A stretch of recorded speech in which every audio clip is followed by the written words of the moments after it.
भोग वोग की तरह अभी अधिक नजर मत देना, अभी जरा कठोर होकर रहो। अभी सब विषयों में तुम लोगों को बड़ा संयत होना होगा। ठाकुर की कृपा से यदि बचे रहोगे तो बाद में आप ही कितनी वस्तुएं आएंगी। तब देखोगे कि किसी वस्तु को पाने की इच्छा भी नहीं रहेगी, किसी भी वस्तु में आसक्ति नहीं होगी। सब छोड़ छाड़ कर साधु होकर हुकुमगिरी करना कितनी हीन बुद्धि की बात है। साधु के लिए कर्तृत्वाभिमान महाबंधन का कारण है। जो कुछ भी करो ये समझना कि ठाकुर का ही काम है। जो कुछ भी देख रहे हो जानना कि सब ठाकुर का ही है। अहंकार अभिमूढ़ात्मा कर्ता हमिति मन्यते। झूठ बोलना महापाप है। यदि कोई शराब पिए बेश्वा के घर जाए तो भी उसका विश्वास किया जा सकता है, किंतु जो झूठ बोलता है उसका बिल्कुल विश्वास नहीं किया जा सकता है। झूठ बोलने के समान महापाप दुनिया में और कुछ भी नहीं है। कभी भी परनिंदा परचर्चा मत करना, उससे खुद की हानि होती है। दिन रात दूसरों के कुभावों की चर्चा करते रहने से खुद के भीतर जो कुछ सद्भावनाएं रहती हैं नष्ट हो जाती हैं और मन पर इन सब का कुभावों की छाप पड़ जाती है। खाओ पियो आनंद करो मजा करो, किसमें क्या दोष है देखने की क्या आवश्यकता। सभी के साथ मिलना आनंद करना। ऐसा न कर साधु होकर इसने ऐसा किया उसने वैसा किया, 5 लोग मिलकर ऐसी जल्पना करते रहो और लोगों के पीछे लगते रहो तो बहुत ही खराब बात है। यह घोर हीन बुद्धि की निशानी है। कौन क्या कर रहा है, किसका क्या हुआ, यह सब देखने या सोचने की कोई आवश्यकता नहीं। तुम स्वयं ठीक रास्ते पर बढ़े चलो। लक्ष्य ठीक रखकर अपने गंतव्य पथ पर बढ़ते जाओ। सब समय मनुष्य के गुण देखना। थोड़ा सा भी गुण रहे तो उसे बड़ा करके देखना सीखो। सम्मान देना सीखो, प्रशंसा करना सीखो।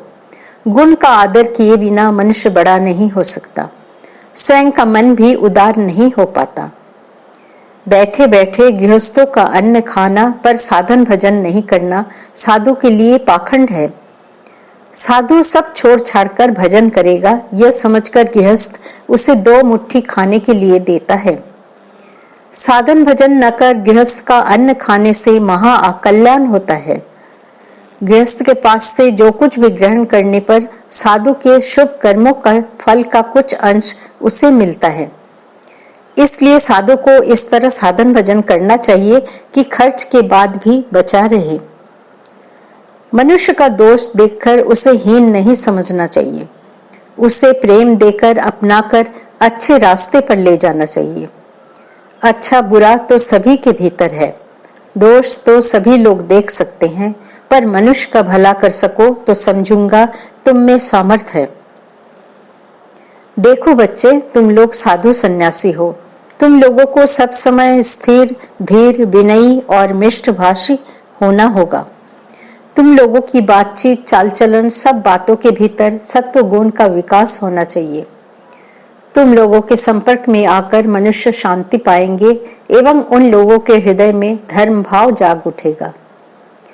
ब्रह्मचर्य क्या है जानते हो? सत्य बोलना, जितेंद्रिय होना, मन और वचन का संयम करना, शराब नहीं पीना, मांस नहीं खाना, हिंसा, द्वेष और घृणा नहीं करना। जो 12 वर्ष तक ब्रह्मचर्य का पालन कर ले उसे फिर क्या चिंता। ब्रह्मचर्य चाहिए, इसीलिए बचपन से ही ब्रह्मचर्य पालन करने का नियम है।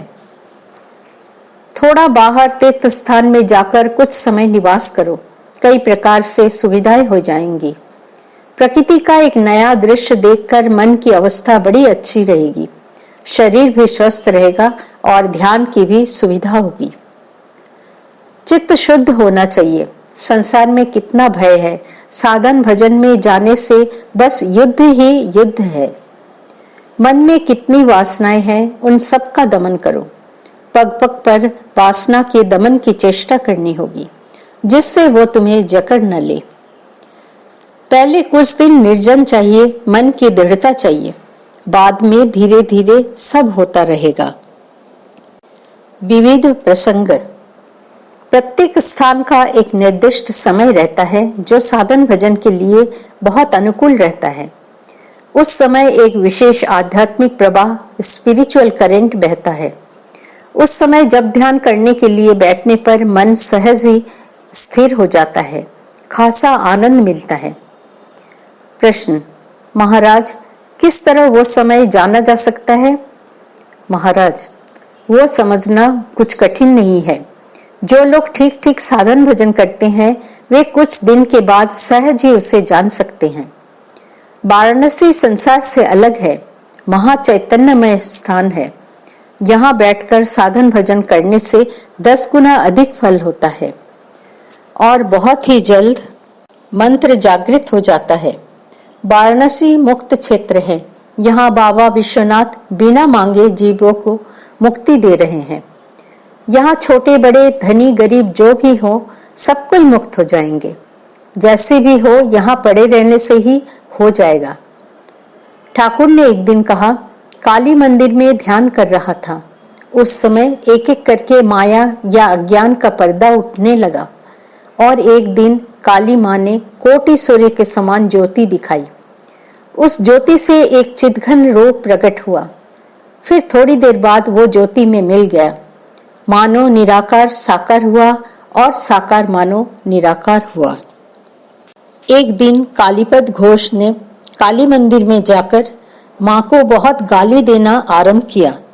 उसकी छाती लाल हो गई और आंखों से आंसू बहने लगे। गाली सुनकर ठाकुर ने काली मंदिर में आकर कहा, हम लोगों का मातृभाव है, वो भाव बड़ा कठिन है। बिल्कुल अपने लोगों के पास ही वैसा अभिमान चलता है। समाधि 2 प्रकार की होती है, सविकल्प और निर्विकल्प। सविकल्प के में रूप के दर्शन होते हैं। सत्व गुण, रजोगुण और तमोगुण की प्रकृति वाले लोग जिस जिस भाव का आश्रय लेते हैं वे तदनुरूप दर्शन पाते हैं। इन सब के पीछे न जा, लोग कितने तुच्छ विषयों को लेकर पड़े रहते हैं। भगवान ही ने एकमात्र अपने हैं, यह अच्छी तरह जानकर अनुभव करना होगा। निर्विकल्प में रूप वूप नहीं है, जगत ब्रह्मांड सब लीन हो जाता है। काशीपुर बगीचे में स्वामी जी को निर्विकल्प समाधि हुई थी। वे ऐसी सब बातें एकदम गुप्त रख सकते थे। और सभी एक प्रकार की समाधि है, आनंद समाधि। उसमें इतना प्रेमानंद होता है कि वो शरीर में नहीं समा पाता, ब्रह्मरंध्र फट जाता है। उस अवस्था में शरीर सिर्फ 21 दिन तक रहता है। देह ही सर्वश्रेष्ठ मंदिर है, इसीलिए ध्यान वगैरह सब शरीर के भीतर करने के लिए कहा जाता है। सहस्रार में पहुंचने से मन फिर नीचे नहीं आना चाहता। जो पिंड में है वही ब्रह्मांड में है। रथ चरे वामनम दृष्टवा। इन सब का अर्थ है हृदय के भीतर उस परम पुरुष को देखने से फिर जन्म नहीं होता। निम्न अधिकारियों के लिए बाह्य रूप, मंदिर आदि की रचना की गई है। राम प्रसाद ने जब हृदय में माँ के दर्शन किए तो उन्होंने गीत बनाकर कहा, तुमी माता थाकते आमार जागा घरे चुरी। तुम माँ के रहते मेरे जगते घर में चोरी हो। आहा, कितनी सुंदर बात कही है उन्होंने।